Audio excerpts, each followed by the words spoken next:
Krishna here. Welcome to Daffodils Public Senior Secondary School YouTube channel, and now we are going to study about the central government, the parliament and before it. हमें parliament या central government की हमें आवश्यकता क्यों पड़ी, हमें क्यों इसकी आवश्यकता है या इसकी क्या क्या शक्तियाँ हैं, इसमें कौन कौन अंग होते हैं, कौन कौन इसके सदस्य होते हैं, उन सब के बारे में हम यहाँ पढ़ने वाले हैं। उससे पहले मैं आप सभी बच्चों से कहना चाहूँगा कि घर पर रहें, सुरक्षित रहें, बिना किसी कारण के घर से बाहर न निकले, और अपने जब भी आप किसी भी सार्वजनिक स्थान पर जाए, पब्लिक प्लेस पर जाए, तो अपने चेहरे पर मास्क अवश्य लगाए। ध्यान रखिए, संयम और सुरक्षा हमें ही रखनी है, कोरोना से बच के रहना है। आशा करता हूँ सभी बच्चे स्वस्थ होंगे और अपने घर पर आराम से पढ़ाई कर रहे होंगे। तो आज हम जिस टॉपिक पर बात करने वाले हैं, जिस मैटर पर हम बात करने वाले हैं, लेसन नंबर 3 पॉलिटिकल साइंस का है। पेज नंबर 248 से लेकर के 254 तक हम इसको पढ़ने वाले हैं। तो बेटा पहला पार्ट है इस वीडियो का, इसके बाद दूसरे पार्ट में हम अगले टॉपिक पे चर्चा करेंगे जो कि इसी चैप्टर से संबंधित होने वाला है। याद रखिएगा, अब हम जो चैप्टर करेंगे वो इसी तरीके से हम पढ़ते चलेंगे, पार्ट्स में डिवाइड करते हुए। तो पहला बात है, पहले जो हमारे पेज पर दिया हुआ है, बुक के पेज को आप देखेंगे तो आप पा रहे हैं कि पहले पेज पर एक डिबेट दिया गया है जिसमें कि जवाहरलाल नेहरू जी और डॉक्टर राजेंद्र प्रसाद जी के बीच में वो डिबेट किया गया कि पावर्स और रियल पावर्स है वो किस किस को दी जाए, प्रेसिडेंट्स को दी जाए या प्राइम मिनिस्टर्स को दी जाए। तो इसका सॉल्यूशन करते हुए देखिए हम इसमें उन्होंने क्या लिखा है कि जो भारतीय संविधान है वह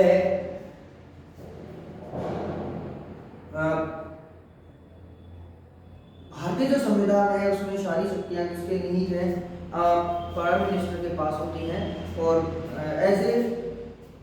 प्राइम मिनिस्टर के पास नहीं हो करके और प्रेसिडेंट के पास में निहित होती हैं, जैसे कि अमेरिका के प्रेसिडेंट के पास में सारी शक्तियां होती हैं। ऐसा नहीं है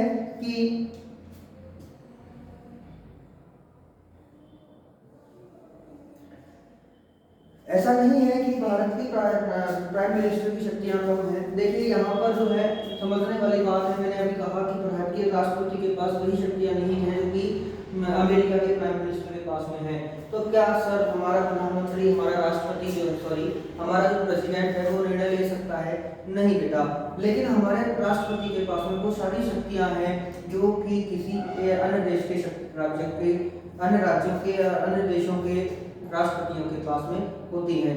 तो देखिए इसको थोड़ा और स्टडी हम करते हैं तो हम पाते हैं कि हमारा जो कॉन्स्टिट्यूशन है, हमारा जो संविधान है, उसमें कुछ ऐसे प्रावधान किए गए हैं जो कि प्रेसिडेंट की शक्तियों का निर्वहन करते हैं, उन्हें बताते हैं। देखिए आगे जब हम इसके बारे में पढ़ते हैं तो हम पाते हैं यहाँ पर कि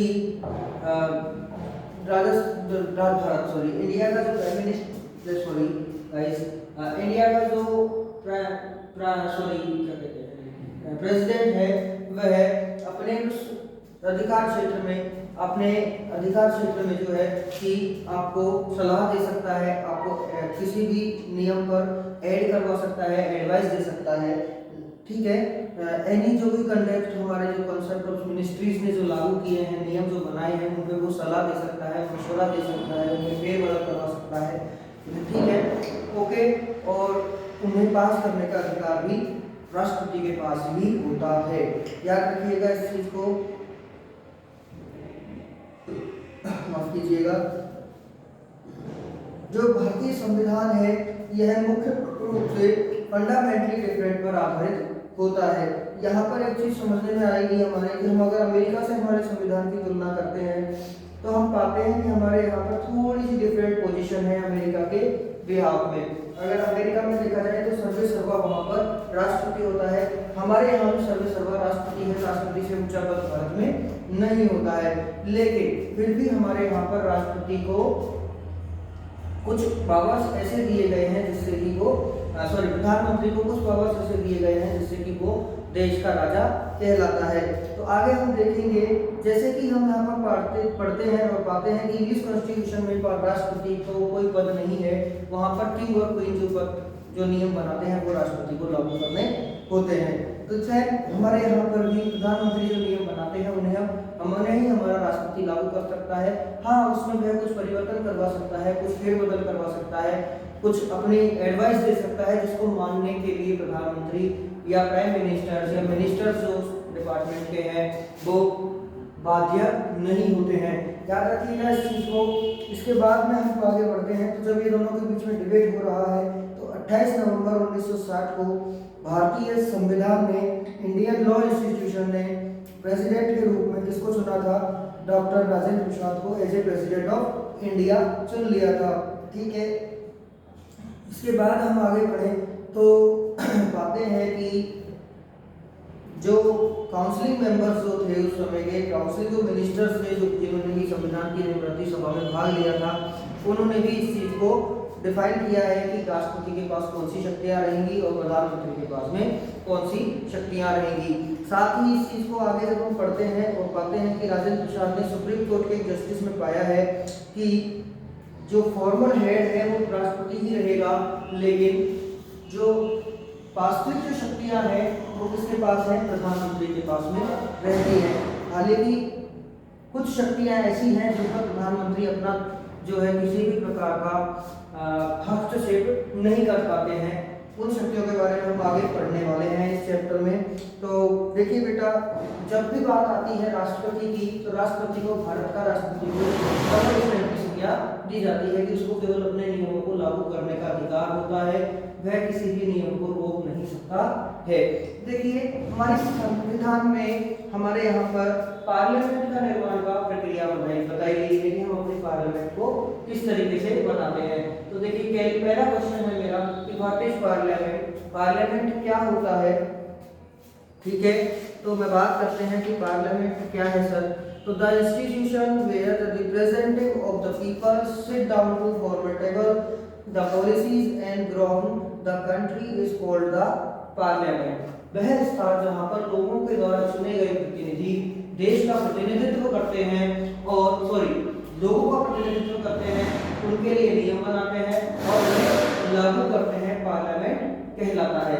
तो ये चीज आपकी अच्छी तरह समझ में आई होगी कि एक ऐसा स्थान जहां पर हम जो एमपी जो चुनते हैं, हमारे जो लोकसभा सदस्य हम जो चुनते हैं, जो हमारे मेंबर ऑफ पार्लियामेंट हम चुनते हैं, एमपी जिसे हम कहते हैं, ठीक है, वो एमपी जो चुन करके जाते हैं, उस चुन करके जाने वाले एमपी को हम लोग क्या कहते हैं? मेंबर ऑफ पार्लियामेंट कहते हैं। और वो जहां पर बैठ करके हमारे लिए नियम बनाते हैं, कानून बनाते हैं या कोई योजना बनाते हैं, वह स्थान क्या कहलाता है? पार्लियामेंट कहलाता है। चाहे वह इसमें हमारा एमपी हो, लोकसभा सदस्य कहें हम, चाहे सांसद कहें, बात वही होती है। हिंदी में सांसद है, लोकसभा सदस्य भी वही होते हैं और अपने एमपी मेंबर ऑफ पार्लियामेंट भी वही होते हैं। एक ही नाम है, काम एक ही है, नाम अलग अलग हो सकते हैं। ठीक है, तो आगे हम बात करते हैं हमारे पार्लियामेंट में कौन कौन से कंपोनेंट्स आते हैं। तो देखो हमारे पार्लियामेंट में 3 कंपोनेंट्स, मुख्य कंपोनेंट्स कितने हैं? 3 कंपोनेंट्स होते हैं। पहला है हमारा प्रेसिडेंट ऑफ इंडिया, जो कि सर्वे सर्वा होता है हमारी लोकसभा का। ठीक है, दूसरा होता है लोकसभा का नहीं, हमारे पार्लियामेंट का। ठीक है, दूसरा होता है लोकसभा, जो कि हमारे जो एमपी जो चुनकर के भेजे हैं उनका जो पूरा एक दल होता है, उसको हम क्या कहते हैं? लोकसभा कहते हैं। वर्तमान में लोकसभा कितने सदस्य हैं? तो 543 सदस्य हम वर्तमान में देखने को मिलते हैं। इसके अलावा एक होता है राज्यसभा। ये राज्यसभा हर राज्य से कुछ मेंबर्स को लिया जाता है, किसी से 5, किसी से 10, किसी से 20, किसी से 25, इस तरीके से यहाँ पर राज्यसभा का एक निर्माण किया जाता है। अब बात आती है कि सर इन दोनों के बारे में हम बाद में बात करेंगे, पहले हम बात करते हैं द प्रेसिडेंट ऑफ इंडिया। तो कैसे हो सकता है, कौन हो सकता है सर प्रेसिडेंट ऑफ इंडिया? क्या मैं बन सकता हूँ? क्या हमारे सर बन सकते हैं? क्या मैं जाकर के प्रेसिडेंट ऑफ इंडिया बन सकता हूँ? बिल्कुल मैं प्रेसिडेंट ऑफ इंडिया बन सकता हूँ, इसमें कोई दो राय नहीं है। भारत का कोई भी नागरिक हो वह प्रेसिडेंट ऑफ इंडिया बनने के लायक है। पहली शर्त क्या है? प्रेसिडेंट ऑफ इंडिया, भारत का कोई भी नागरिक भारत का राष्ट्रपति बन सकता है, सिटीजन ऑफ इंडिया होना चाहिए। ठीक है, दूसरी शर्त क्या होनी चाहिए सर? तो दूसरी जो आपका दूसरा जो मैटर है वो करता है आपकी एज।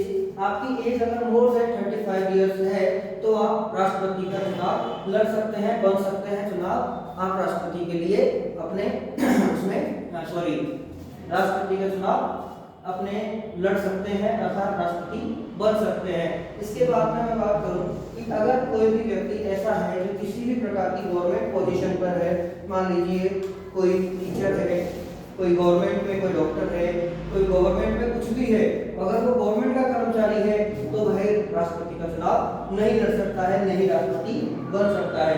तो ये 3 शर्तें हमको यहाँ पे ध्यान रखनी है। इन तीनों शर्तों में अगर हम फिट होते हैं तो हम राष्ट्रपति का चुनाव लड़ सकते हैं, अर्थात राष्ट्रपति बन सकते हैं। इसी के साथ में मैं बात करूं कि सर कितने दिनों तक राष्ट्रपति बना रह सकता है, तो उसका टर्म्स एंड कंडीशंस क्या है, टर्म्स एंड इलेक्शंस कैसे किए जाते हैं। तो देखिए सबसे पहले तो जो है 5 साल के लिए चुना जाता है।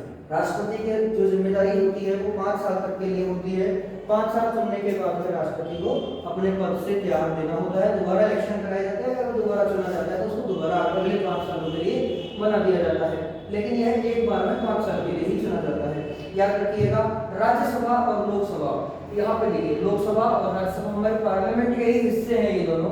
तो हमारे पार्लियामेंट के ये दोनों मेंबर्स मिलकर के इसको चुनते हैं, राष्ट्रपति को चुनते हैं। याद रखिएगा, दोनों के सदस्यों को मेंबर्स के आधार पर वोटिंग की जाती है और इंटरनली प्रेसिडेंट ऑफ इंडिया का चुनाव इंटरनली किया जाता है। हमारे जो मेंबर्स हमने एमपी जो चुने हैं, मेंबर ऑफ पार्लियामेंट जो हमने चुने हैं, लोकसभा सदस्य हमने जो चुने हैं, उन सदस्यों के माध्यम से और राज्यसभा सदस्यों के माध्यम से इसको चुना जाता है। इसके अलावा हमारे जो राज्यों के जो एमएलए हैं वो एमएलए भी यहाँ पर अपना वोटिंग करते हैं। याद रखिएगा, तो इस तरीके से हमारे यहाँ पर प्रेसिडेंट ऑफ इंडिया का इलेक्शन करवाया जाता है। अब हम बात करते हैं सर की प्रेसिडेंट्स की पावर क्या हो सकती है, प्रेसिडेंट्स को क्यों बनना चाहिए, या क्या क्या पावर हमारे भारतीय कॉन्स्टिट्यूशन ने उन्हें दी है। तो देखिए सबसे पहले है एग्जीक्यूटिव पावर। भारत का जो राष्ट्रपति है, भारत का जो प्रेसिडेंट है, इंडिया का जो प्रेसिडेंट है, वह काउंसलिंग मेंबर बन सकता है, काउंसलिंग मिनिस्टर्स को अपने पास बुला सकता है, उन्हें एडवाइस दे सकता है। याद रखिएगा, उन्हें किसी कार्य के लिए बाध्य नहीं कर सकता है कि आपको ये करना ही होगा। उन्हें केवल एग्जीक्यूटिव पावर जो है उनको केवल एडवाइस देने की है, वो आपको सलाह दे सकते हैं, सुझाव दे सकते हैं कि भैया ये काम ऐसे कर दीजिए, या इस नियम में आप इसको इस तरह परिवर्तन कर दीजिए। लेकिन वो आपके लिए ये नहीं कह सकते कि आपको ये परिवर्तन करना ही है, आपको बाध्य नहीं कर सकते हैं। जो हमारे एमपीज हैं इनको यह बाध्य नहीं कर सकते हैं। हमारे जो president prime minister of India जो बोलते हैं उनको वो बाध्य नहीं कर सकते हैं। दूसरी बात, पहली तो है कि केवल मिनिस्टर्स को जो है अपने मिनिस्टर्स जो हमारे मिनिस्टर्स हैं उनको एडवाइस दे सकते हैं। दूसरा, ये भारत के भारत के राज्यों के जो राज्यपाल होते हैं, इंडियन स्टेट्स जो गवर्नर हैं, उन स्टेट गवर्नर्स की यह नियुक्ति करते हैं। इन्हें इस चीज का प्रावधान किया गया कि आप भारत के राज्यों के राज्यपालों की नियुक्ति करेंगे। इसके अलावा जो भारत के जो मुख्य जज हैं, मुख्य न्यायाधीश जो होते हैं, सभी प्रकार के जो जज होते हैं, जैसे सुप्रीम कोर्ट के जज हैं, हाई कोर्ट के जज हैं, इनकी नियुक्ति भी भारत का राष्ट्रपति करता है। इसके बाद की अगर मैं बात करूं तो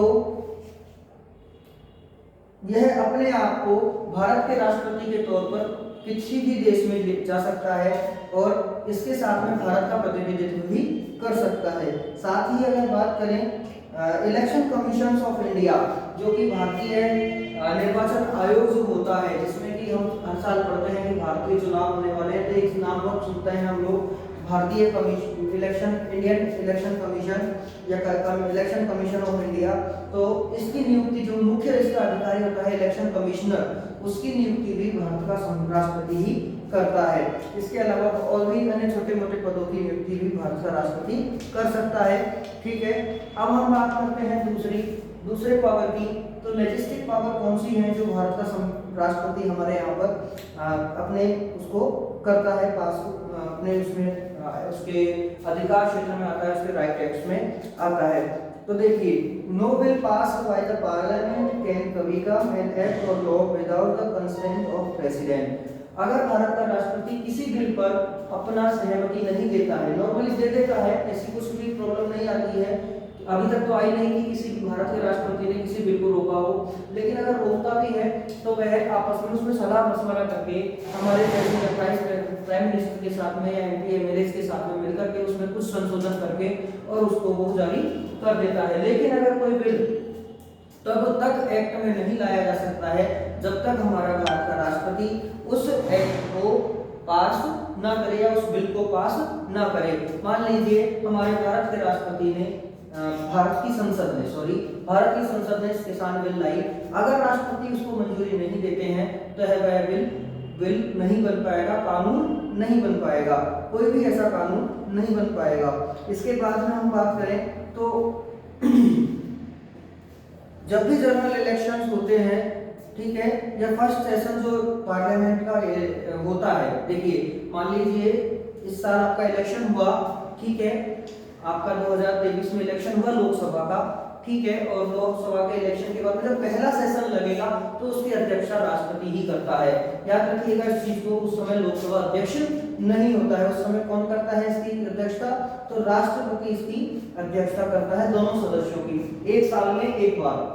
ओके, जो फर्स्ट सेशन होता है उसकी एक बार में, एक साल में यह करता है। साथ ही देखो दोनों बार करेगा, पहली बार तो जब करेगा जब आपकी नई सरकार चुन करके गई है, दूसरी बार प्रत्येक साल में एक बार को ऐसा फर्स्ट सेशन जब लगता है हमारा उस समय करता है, ठीक है।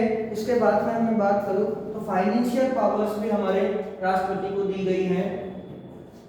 फाइनेंशियल पावर्स में कौन कौन सी हैं, कोई भी जो मनी बिल है, जो आपका पैसे से संबंधित जो भी बिल है, बजट से संबंधित जो भी बिल है, वो है राष्ट्रपति की बिना रिकमेंडेशन के, अगर राष्ट्रपति ने रिकमेंडेशन नहीं दी है तो वह बिल लोकसभा में प्रस्तुत ही नहीं किया जा सकता है, इसको can not be introduce to the Lok Sabha में इसको इंट्रोड्यूस नहीं किया जा सकता है। साथ ही मैं बात करूं कि तो ये होगी हमारी फाइनेंशियल पावर। तो मिलिट्री पावर्स की अगर हम बात करते हैं तो भारत का राष्ट्रपति सुप्रीम कमांडर माना जाता है हमारी तीनों सेनाओं का। तीनों सेनाओं का मतलब आप समझते हैं कि हमारी जो थल सेना है, जल सेना है और हमारी जो वायु सेना है, इन तीनों का प्रेसिडेंट जिसे कहा गया है, तीनों को मालिक किसको कहा जाता है, तीनों का राजा किसको कहा जाता है, या सेनापति हम कह दें तो यह प्रेसिडेंट ऑफ इंडिया होता है।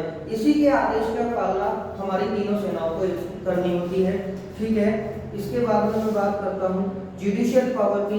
तो देखो बेटा, जुडिशियल पावर में भी राष्ट्रपति किसी की सजा को माफ कर सकता है, किसी की सजा को कम कर सकता है, किसी को दया की भावना से उसको क्षमा याचना दे सकता है, उसकी जो सजा, जो मौत की सजा दी है या फांसी की सजा दी है या फिर अन्य कोई सजा दी है उसको कम या ज्यादा भी कर सकता है। याद रखिएगा, ठीक है। सुप्रीम कोर्ट भी अगर इसमें सुप्रीम कोर्ट ने भी कोई फैसला दे दिया है तो सुप्रीम कोर्ट के फैसले को भी यह राष्ट्रपति कम या बदल या चेंज कर सकता है, लेकिन इसमें एक चीज है कि उसे सुप्रीम कोर्ट की सलाह लेनी होगी। कई मामलों में राष्ट्रपति सुप्रीम कोर्ट के बिना सलाह के जैसे कार्य करते हैं तो सुप्रीम कोर्ट अपना फैसला बदल सकती है या फिर सुप्रीम कोर्ट इस पर संज्ञान ले सकती है, लेकिन ऐसा बहुत कम देखने को हमें मिलता है। धारा संविधान की अनेकों जो रूल्स हैं वो इस तरीके से हैं, लेकिन इसको हमने अभी तक वीडियो में नहीं लिया है। याद रखिएगा बच्चों, इमरजेंसी पावर्स भी हमारे राष्ट्रपति को दी गई हैं। किसी भी राज्य में या देश में जब भी आपातकाल की स्थिति आती है तो हमारे यहाँ पर भारत के प्रधानमंत्री द्वारा उस राज्य या क्षेत्र में या पूरे देश में एक आपातकाल इमरजेंसी घोषित कर दी जाती है और उसका पूरा जो आपातकाल का जो कार्य है, जो हमारा यहाँ का पूरा जो राज्यों की सरकारें हैं वो पूरी किसके हाथ में आ जाती हैं, राष्ट्रपति के हाथ में आ जाती हैं और राष्ट्रपति उनका चीफ इन कमांडर हो जाता है। इसी तरीके से पहला पार्ट आपके इस वीडियो का खत्म होने वाला है। तो अब हम थोड़ा सा डिस्कस करेंगे कि अब तक हमारे देश में कितने प्रेसिडेंट हुए और क्या क्या उनके नाम थे, उनके जनरल क्या थे। तो देखिए, सबसे पहले डॉक्टर राजेंद्र प्रसाद 26 जनवरी 1950 से 13 मई 1962 तक ही रहे, ठीक है। सर्वपल्ली राधाकृष्णन, इस तरीके से पूरी हमारे यहाँ सामने लिस्ट दी गई है, हम इसकी स्टडी करेंगे और अगले चैप्टर के वीडियो के अगले पार्ट में हम पढ़ेंगे formation of government, Lok Sabha, Rajya Sabha, the prime ministers position, collective responsibilities, functions of parliament. बस ये लोग ये चीजें पढ़ने वाले हैं अगले पार्ट में। तब तक के लिए मैं आपसे कहूंगा कि घर पर रहें, सुरक्षित रहें और अपना कार्य करते रहें, पढ़ाई करते रहें, ठीक है। धन्यवाद।